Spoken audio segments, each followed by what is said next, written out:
విచ్చలవిడిగా కొంటున్నారండి కార్లు. 4 చక్రాల వాహనాలు కొనుగోలు మామూలుగా లేదు. బైకులు ఎవరు కొంటలేదండి.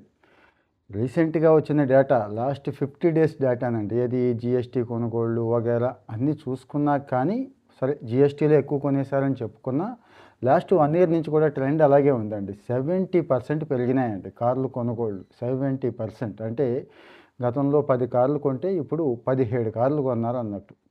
కానీ బైకులు మాత్రం జస్ట్ 4% పెరిగినాయండి. అంటే ఇంతకుముందు 100 బైకులు కొంటే 104 కొన్నారు అన్నట్టు. సో, మరి కార్లు ఎందుకు కొంటున్నారు? ఇంత విచ్చలవిడిగా స్తోమత ఉండే కొంటున్నారా? లేక కొంటున్నారా? అవసరం ఉండి కొంటున్నారా? లేక కొంటున్నారా? అనేది డిస్కస్ చేయాలండి ఇక్కడ. చాలా చాలా ఇంపార్టెంట్ ఇక్కడ. ఎందుకంటే ఫైనాన్షియల్‌గా అప్పులు ఊబిలోకి అలా కూరుకుపోతున్నామండి. నాకు తెలిసేముంది, ఏ రిపోర్ట్ అడిగినా కానీ చెప్తుంది 70-80% ఖచ్చితంగా లోన్ల మీదే కొంటారండి.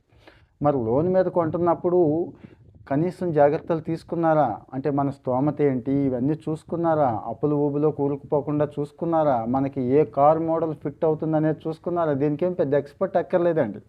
రెగ్యులర్‌గా కారు వాడేవాడిని అడిగితే తెలుస్తుంది. నాలాంటి వాడిని అడిగితే తెలిసిపోతుందండి. ఎందుకంటే ఆ కారుతో పడే బాధలు అన్ని ఉంటాయి కాబట్టి. నిజంగా కారు లగ్జరీ అండి యాక్చువల్‌గా. ఇది మొన్నటి వరకు లగ్జరీ నాకు కూడా. కానీ ఇప్పుడు ఏదో కారు ఎలవెన్స్ వగైరా ఉంటాయి. దాంతో అన్ని పనులు అవుతాయి కాబట్టి కారు డైలీ అవసరం. డైలీ అవసరమే ఖచ్చితంగా. కానీ ఇప్పుడు అవసరాన్ని మించి ఎప్పుడైనా ఒకసారి కారు తీస్తారండి. ఏదో ఊరు వెళ్ళేటప్పుడు బస్సులేమి ఎక్కుతామనో, లేకపోతే ఎప్పుడైనా పార్టీకో, ఫంక్షన్‌కో ఏదైనా చిన్న అవసరాలకి వీటికి మాత్రమే కారు తీసేవాళ్ళు ఉంటే మాత్రం ఒకసారి ఆలోచించండి. అంటే 1 బై 1 పాయింట్ డిస్కస్ చేసుకుందామండి. మీరు కారు కొనాలి అనుకుంటే. అలా కాదు, రెగ్యులర్‌గా కనీసం వారానికి ఒక 5, 6 సార్లు బయటికెళ్ళే పని ఉంటుంది. ఏదైనా కానీ అంటే ఆటోలు పెట్టుకొని వెళ్తున్నాం. ఓలా, ఊబర్ బుక్ చేసుకున్నాం. 300, 200 అయిపోతుంది. అలాగే వెళ్ళేటప్పుడు ఒక్కళ్ళైతే నాకు తెలిసి అంటే మధ్యతరగతి గురించి చెప్తున్నానండి. 25,000, 50,000 సంపాదించుకునే వాళ్ళ గురించి మాట్లాడుకుంటున్నాం. ఎందుకంటే ఎక్కువ మనలో వాళ్ళే ఉంటారు కాబట్టి. ఇంకా తక్కువ వాళ్ళు ఎలాగో కారు కొనరు, బైక్ మీదే ఉంటారు కాబట్టి. ఈ రేంజ్‌లో ఉన్నవాళ్ళు వాళ్ళకి ఇది అప్లై అవుతుందని చెప్పడం స్వానుభవమే చెప్తున్నానండి. సో, మరి చూసుకోండి. ఒకటికి 2 సార్లు చూసుకొని నలుగురు, ఐదుగురు కలిసి వెళ్ళే పని ఉంటుంది. వారానికి 4, 5 సార్లు పని ఉంటుంది. ఇగో ఓలా, ఊబర్‌లకైనా కూడా నెలకి నెలకి ఒక 5, 10,000 ఖర్చు పెట్టేస్తున్నాం అనుకునే వాళ్ళు ఏం ఆలోచించక్కర్లేదు, తీసేసుకోండి. కారు తీసేసుకోండి. అలా కాదు, పక్కింటోడి కంటే కూడా మనకి మనకి మంచి కారు ఉండాలి, వాడికంటే కూడా మనం పై ఎత్తున ఉండాలి, పై చేయి సాధించాలి అనుకొని ఆ మోడల్స్ వగైరా వగైరా తెలుసు కదా, అది మోడల్, ఇది మోడల్, అది హై ఎండ్ మోడల్, వాటికి వెళ్ళారంటే పప్పులో కాలేసినట్టే. ఆ ఈఎంఐలు మీరే కట్టాలి. మీకు తెలుసో లేదో, కారు షోరూంలోంచి బయటకు వచ్చిన దగ్గర నుంచి తగ్గుదల ఉంటుందండి. అంటే షోరూంలో బయట పెట్టేసిన 2-3 రోజులకే 10-20% తక్కువ అడుగుతారు. ఇంకో నెలకైతే ఇంకా తక్కువ అడుగుతారు. సంవత్సరానికి ఇంకా తక్కువ అడుగుతారు. మీరు ఎంత వాడినా, ఎంత వాడకపోయినా రేట్ అయితే రాదండి. ఎందుకు? మోటారు వాహనం కదా, మోటారు వాహనానికి అంతేమి ఇవ్వరు. ఈ మధ్య లైఫ్ స్టైల్ చేంజెస్ వచ్చినాయి, బాగా వచ్చినాయి. కోవిడ్లో బాగా అలవాటు పడ్డారు. సెకండ్ హ్యాండ్ ఏ స్తోమత లేని వాళ్ళు 50,000 లక్ష పెట్టి కూడా సెకండ్ హ్యాండ్ కారు కొనుక్కున్నారు. స్తోమత ఉన్నవాళ్ళు కాస్త కోస్త అప్పో సప్పో చేసి లక్కీగా ఈఎంఐల మీద వచ్చేస్తున్నాయి కదా క్రెడిట్, పెట్టేసి కొనేశారు. సంతోషం, బాగానే ఉంది. ఒకప్పుడు ఎక్కడికైనా వెళ్ళాలంటే బైక్ మీద అయినా కానీ అడ్జస్ట్ అయిపోయేవాళ్ళు అండి. ఇప్పుడు అడ్జస్ట్ అవ్వట్లేదు, కారు వాడుతున్నారు. అయితే సేఫ్టీ పరంగా ఇది ఒక పాయింట్ ఉండాల్సిందే. కారు ఇంట్లో పెద్దవాళ్ళు ఉన్నప్పుడు, ఎవరైనా అంటే ప్రెగ్నెంట్ లేడీస్ దగ్గర నుంచి పెద్దవాళ్ళు మీన్స్ కాస్త అనారోగ్యంతో ఉన్నప్పుడు, ఈ బైకుల మీద కూర్చొని ప్రయాణం చేయలేనప్పుడు అటు ఇటు ఆర్టీసీ బస్సుల్లోనూ రైళ్లలోనూ తిప్పి వాళ్ళని చావగొట్టకుండా మనం కారు ఉండటమే మంచిది. కానీ స్తోమత కూడా చూసుకోవాలి. మరి జీవన శైలిలో ఈ మార్పులు వస్తున్నాయి. ఆదాయం బ్రహ్మాండంగా పెరిగింది. ఆదాయంతో పాటు ఈ కొనుగోళ్ళు కూడా అద్భుతంగా పెరిగాయి. అయితే మరి ఏమేం చూడాలి? కారు కొనేటప్పుడు ఏమేం చూడాలి? ఎక్స్‌పర్ట్స్ ఏం చెప్తున్నారు? నా అనుభవం కూడా చెప్తాను ఇక్కడ. చాలామందికి ఉపయోగపడతాయి అనుకుంటున్నాను. మీకు తెలీదని కాదు కానీ ఒకసారి గుర్తు చేద్దామనండి. ఆల్రెడీ కారున్న వాళ్ళకి, కారుకి మళ్ళీ కొందాం అనుకునే వాళ్ళకి కూడా బాగా ఉపయోగపడుతుంది. మరి లక్షల కార్లు కొనేస్తున్నారు కదా! అంటే లక్షల మంది ఖచ్చితంగా ఇది చూస్తారని నా ఉద్దేశం. ఫస్ట్‌ది ఖర్చు చూడండి అసల. మీ ఖర్చేంటి? మీ ఆర్థిక పరిస్థితి ఏంటి? అంటే నెలకి మీరు ఎంత ఖర్చు పెడతారు? ఎంత మిగులుతుంది? అనేది ఒకసారి చూసుకోండి. ఒకవేళ కారు ఈఎంఐ కట్టాల్సొస్తే జీతంలో సగం కడితే చాలా ప్రమాదం అండి. చాలా ఇబ్బందుల్లో పడుతున్నట్టు. ఒక 10, మహా అయితే 15%, మీ జీతం ఒక రూ. 1,00,000 అయితే కనుక అందులో ఒక 10,000 పెట్టుకునేలా చూడండి. అంతకు మించి దాటకపోవడం మంచిది. గుర్తుంచుకోండి. అలాగే మనం తీసుకుంటున్న కారు ఉంది కదండీ, ఒక 5-10 ఏళ్ళు వాడతామని చెప్పి తీసుకోండి. అంటే ఆ మోడల్‌లు వగైరా అన్నీ కూడా చెక్ చేసుకోండి. అంతే తప్పించి సంవత్సరానికి ఒకటి మార్చేద్దాం అనుకుంటే ఈ కొత్త కారు తీసుకుంటాం, లేకపోతే యూజ్డ్ కార్ అయినా తీసుకున్నా మళ్ళీ అమ్ముకునేటప్పుడు చాలా నష్టపోతామండి. 1,00,000, 2,00,000 ప్రతిసారి నష్టపోతూ ఉంటాం. ఏదో మోడల్ మార్చామన్న సాటిస్ఫాక్షన్ ఉంటుంది గానీ, ఫైనాన్షియల్‌గా సాటిస్ఫాక్షన్ ఉండదు. ఇదొక ఇబ్బంది. ఇంకా గవర్నమెంట్ నుంచి కూడా మంచి ప్రోత్సాహకాలు ఉన్నాయి. అవి పొందేయొచ్చు. ఏది ఎలక్ట్రిక్ కార్లు, హైబ్రిడ్ కార్లు ఇలాంటివి తీసుకున్నప్పుడు ఒకసారి ఆలోచించండి. కాస్త రేటు ఎక్కువ ఉన్నా కానీ హైబ్రిడ్, ఎలక్ట్రికల్ మరి చాలా చాలా ఫ్యూయల్ ఎఫిషియన్సీ ఉంటుంది. అంటే మెయింటెనెన్స్ తగ్గిపోతుంది కదండీ! పెట్రోల్ ఖర్చులు అంటే పెట్రోల్ రేట్లు తగ్గే అవకాశం ఏం కనపడట్లేదు. పెరిగే అవకాశమే ఉంది కదా! మరి పెరుగుతున్న పెట్రోల్‌ని మనం ఫేస్ చేయాలి. ఆ రేట్లని ఫేస్ చేయాలి అంటే ఇవి వాడుకోండి. ఏది ఎలక్ట్రిక్ అండ్ హైబ్రిడ్ వాడుకోండి. కాకపోతే మరి అవి కాస్త ఎక్కువ ఉంటే ఎన్విరాన్మెంటల్‌గా కూడా మనం ఫ్రెండ్లీ కార్ వాడుతున్నాం అనేది కాస్త ఆ ఫీల్ అనేది బావుంటుందండి. అయితే ఇక్కడ ఎవరో ఒకడు నాలాంటోడు చెప్పాడని కాకుండా వాడుతూ ఉంటారు కదా కారు, ఆ వాడేవాళ్ళని చూడండి. అలాగే ఈ ఎలక్ట్రిక్ హైబ్రిడ్‌కి వచ్చేపాటికి డ్రైవింగ్ కూడా కొంత డిఫరెంట్‌గా ఉంటుంది. అది కూడా చెక్ చేసుకోండి. మీరు ఒకసారి టెస్ట్ డ్రైవ్ చేసుకొని అవసరమైతే 2-3 రోజులు ఏ ఫ్రెండ్‌దో ఇంకొకళ్ళదో చెక్ చేసుకోండి. అన్నిటికంటే ముఖ్యంగా మెకానిక్‌లు కూడా బానే చెప్తారండి. అంటే అమ్ముకునేవాడు ఏది పడితే అది చెప్తాడు గానీ, మెకానిక్‌లు ఏదంటే అది చెప్పరు కదా! ఉన్న విషయమే చెప్తారాళ్ళు. అంటే తెలిసిన మెకానిక్, కాస్త మంచి కోరే మెకానిక్కు ఇది కూడా చూసుకోండి. సో, ఇక్కడ నా సలహా ఏంటంటే కొత్తగా కొనేవాళ్ళు యూజ్డ్ కార్‌కి కూడా వెళ్ళొచ్చండి. కొత్తగా ఫస్ట్ టైం డ్రైవింగ్ నేర్చుకున్నాను, కొంటున్నానంటే సెంటిమెంట్ కోసం కొంటారు గానీ, చాలామంది 70-80% నాతో సహా నేను కూడా యూజ్డ్ కారే కొన్నాను. కొత్తది కొంటే ఎందుకంటే దానికి సొట్టలు పెడుతూనే ఉంటామండి. 2-3 నెలలకి ఒక సొట్ట పడుతూనే ఉంటది.